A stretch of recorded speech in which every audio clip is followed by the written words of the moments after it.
Ya Rasulullah, di depan ada malaikat Israel mau masuk. Kata Rasulullah, boleh masuk, silahkan.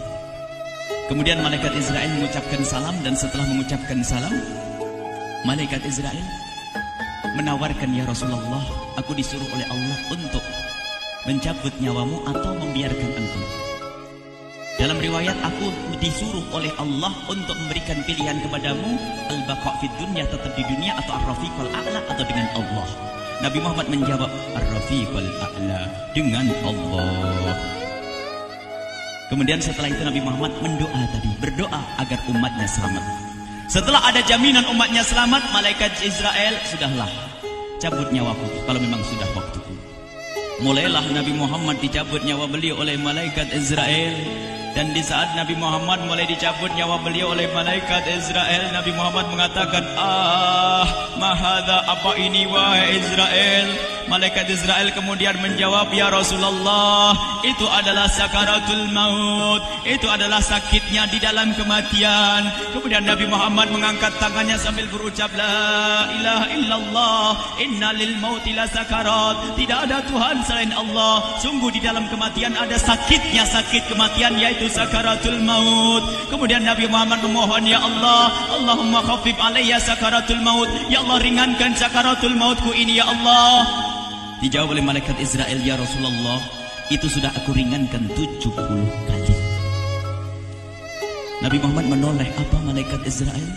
Sudah kau ringankan 70 kali keringanan? Iya ya Rasulullah, sungguh aku tidak pernah mencabut seorang hamba lebih lembut dari cara mencabut nyawamu.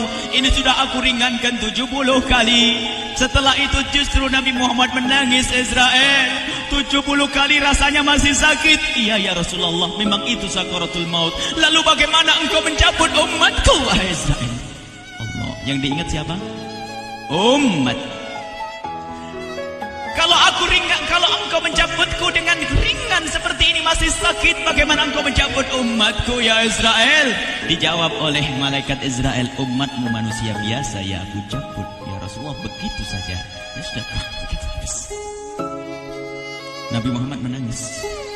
Tiba-tiba Nabi Muhammad mengangkat tangan dan memohon kepada Allah, Allah, Allah, inna lil mauti la sakarat, la ilaha illallah, inna lil mauti la sakarat, sungguh di dalam kematian ada sakaratul maut. Allahumma khaffif ala ummati sakarat maut, ya Allah, ringankan dari umatku sakaratul maut, wa thaqqil alayya, dan bebankan kepadaku. Sampai tidak sadar doanya Nabi Muhammad seperti itu, thaqqil alayya, itu doa cinta. Seorang ibu yang pernah punya anak, tuh lihat kalau doa Rasulullah ini masih diragukan. Bagaimana Rasulullah bisa doa begitu? Itu bahasa cinta yang tidak bisa diterjemahkan dengan oleh akal. Seorang ibu kadang-kadang, ibu yang di belakang, ibu mau dikasih sakit oleh Allah? Mau, Bu?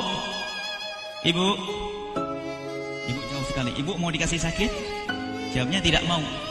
Tapi suatu ketika seorang ibu melihat anaknya sakit, ngomong, sudahlah nak, jangan kamu yang sakit, biar ibu yang sakit. Ada atau tidak? Kenapa ngomong begitu? Itu bahasa cinta itu. Tidak rela kalau anak ini sakit, biar aku saja yang sakit. Itu yang dirasakan Rasulullah. Sakaratul maut begitu sakitnya, membayangkan betapa sakitnya umat Nabi Muhammad di saat dicabut nyawa beliau. Maka Rasulullah mengatakan, ya Allah, ringankan sakaratul maut dari umatku, bebankan kepadaku saja, ya Allah. Wala sawfa yu'tika fatarda. Permintaan Nabi Muhammad tidak ditolak oleh Allah, dikabul dan dikabul, wahai Muhammad. Sallu ala Nabi Muhammad. Dan benar, sakaratul maut kita ditahan oleh Rasulullah, ditanggung oleh Rasulullah, sehingga digambarkan oleh Imam Bukhari di saat Nabi Muhammad dicabut nyawa beliau, Siti Aisyah yang ada di situ. Rasulullah berada di pangkuan Siti Aisyah, yang saat itu Siti Aisyah melihat keringat dingin keluar dari kening Rasulullah. Siti Aisyah tidak pernah melihat keringat keluar seperti itu. Bahkan di saat dipegang kepala Rasulullah, panasnya melebihi dari panasnya orang biasa. Setiap kali ada kain dicelupkan di air, ditempelkan di kening Rasulullah langsung mengering. Saat itu Nabi Muhammad mengucapkan kalimat la ilaha illallah innal lil mauti la sakarat. Kemudian Nabi Muhammad berpesan dengan banyak pesan, dan di antara pesan Rasulullah adalah akri minni ala ummati salam, akri minni salam ala ummati wa ala man ittaba'ani wa ala man tabi'ani min ila yaumil qiyamati. Aku titip salam kepada umatku dan orang yang mengikutiku sampai hari kiamat. Sadari salam Rasulullah. Sebelum meninggal masih ingat titip salam. Salam kepada siapa? Bukan salam kepada siapa-siapa, tapi salam kepada kita. Maka mari kita mengucapkan salam kepada Rasulullah, karena Rasulullah sudah salam duluan kepada kita. Mari kita sejenak bersalam kepada Rasulullah dan hadirkan Rasulullah ada di mata kita dan di hati kita. Mari kita bersama-sama mengucapkan salam. Assalamualaikum ya Rasulullah. Assalamualaikum ya Rasulullah. Assalamualaikum ya Habiballah. Assalamualaikum ya Nabi Allah. Rasulullah mengucapkan salam untuk kita. Dan di saat itu Rasulullah keringat dingin keluar, maka oleh Siti Aisyah diusap. Oleh Siti Aisyah diusap, bayangkan saat itu Nabi Muhammad di pangkuan Siti Aisyah dan diusap oleh Siti Aisyah. Siti Aisyah berkata, keringat Rasulullah mengucur deras hingga aku usap, dan aku usap dengan tangannya Rasulullah. Diusap dengan tangannya Rasulullah. Siti Aisyah memegang tangan Rasulullah sendiri yang digunakan untuk mengusap keringat Rasulullah. Sahabat bertanya, Aisyah, kenapa harus dengan tangan Rasulullah tidak dengan tanganmu? Lihat jawab Siti Aisyah, karena tangan Rasulullah lebih lembut dari tanganku. Sallu ala Nabi Muhammad. Masih sempat nyanjung itu sahabat Nabi. Dalam keadaan begitu masih menyadari kelembutan tangan Rasulullah, jasad Rasulullah, kemuliaan Rasulullah sallallahu alaihi wasallam. Dan aku lebih menginginkan bahwasanya yang menyentuh jidat Nabi Muhammad adalah tangan yang paling mulia di dunia dan di akhirat. Siti Aisyah enggak berani menyentuhkan. Pengennya yang disentuhkan di kening Rasulullah adalah tangannya Rasulullah sallallahu alaihi wasallam. Kemudian setelah itu Nabi Muhammad merasakan sakit yang sangat untuk kita. Kemudian Nabi Muhammad mengangkat tangan tinggi-tinggi mengucapkan la ilaha illallah inna lil mauti la sakarat. Tiba-tiba tangan itu semakin turun dan ditangkap oleh Siti Aisyah. Dan di saat tangan itu jatuh di tangan Siti Aisyah, kemudian tiba-tiba paha Siti Aisyah merasakan berat kepala suci Rasulullah. Dan saat itu Siti Aisyah sadar bahwasanya Rasulullah sudah kembali kepada Allah Subhanahu wa taala. Sallu ala Nabi Muhammad. Siti Aisyah bingung di saat melihat seperti itu. Ditaruh pelan-pelan wajah Rasulullah. Sambil menangis lalu berkata, Rasulullah sudah meninggal. Para sahabat Nabi pada bingung. Sayyidina Ali tiba-tiba terduduk, nggak bisa berdiri. Sayyidina Utsman nggak bisa ngomong.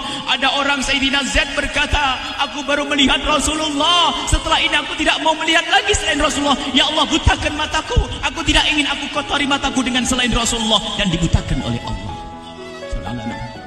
Bermacam-macam kejadian saat itu. Madinah heboh, luar biasa dengan meninggalnya Rasulullah sallallahu alaihi wasallam. Dan sungguh meninggalnya Nabi Muhammad adalah menghidupkan hati yang mati kalau orang faham. Tiba-tiba Sayyidina Abu Bakar datang. Setelah Sayyidina Umar mengatakan, siapa yang mengatakan Muhammad meninggal akan aku penggal lehernya. Jangan seperti orang-orang Nabi Muhammad sekarang lagi pergi seperti waktu Musa pergi kepada Tuhannya, kepada Allah, nanti akan kembali kepada kita. Muhammad belum meninggal.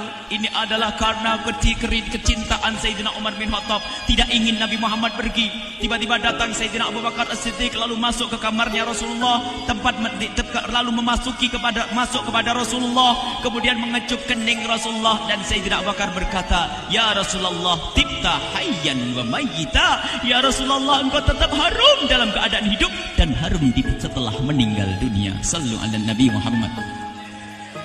Hingga sampai setelah hari besoknya meninggal Rasulullah, Senin sore, Selasa malam, Rabu dikubur Rasulullah sallallahu alaihi wasallam. Setelah dikubur, Sayyidat Fatimah bertanya kepada Sayyidina Abdullah ibn Abbas, Sayyidina Anas, wahai Anas, hai Anas, sambil menangis Sayyidat Fatimah Zahra, hai Anas, bagaimana engkau tega? Atabat anfusukum antahtu ra'sa Rasulillah. Apakah engkau rela menaburkan debu di atas kepala Rasulullah? Sayyidina Anas menangis kaget, ya wahai binta Rasulullah, kalau kami tidak dilupakan oleh Allah, niscaya tidak ada yang bisa mengubur Rasulullah. Jadi saat itu dilupakan oleh Allah, sehingga mereka tidak menyadari melakukan itu semua. Kalau mereka sadar, tidak akan bisa mengubur Rasulullah sallallahu alaihi wasallam. Ini yang diungkapkan oleh Sayyidina Anas. Kalau seandainya kami tidak dilupakan oleh Allah, niscaya kami tidak akan mampu mengubur Rasulullah sallallahu alaihi wasallam. Kami yang hadir di sini, ya Allah, ingin senantiasa hadir di hati kami kekasih-Mu Nabi Muhammad. Maka kami mohon, ya Allah, jadikan kekasih-Mu Nabi Muhammad yang akan, ya Allah, yang akan mendampingi kami kelak saat Kau cabut nyawa kami, seperti yang Kau wahyukan kepada kekasih-Mu Nabi Muhammad. Wa absyiru bil jannati, semua hamba yang beriman akan menyaksikan surga, ya di saat dicabut nyawa mereka. Dan surga, di tempat surga itu yang paling mulia adalah Nabi Muhammad. Maka kami mohon, ya Allah, saat Kau cabut nyawa kami, ya Allah, hadirkan Nabi Muhammad di hati kami, ya Allah. Dan kami mohon, ya Allah, saat di alam barzah nanti, ya Allah, saat yang sangat mengerikan itu, ya Allah, kami mohon hadirkan kekasih-Mu Nabi Muhammad, sehingga kami tidak takut dan gentar lagi dengan malaikat mungkar nakir.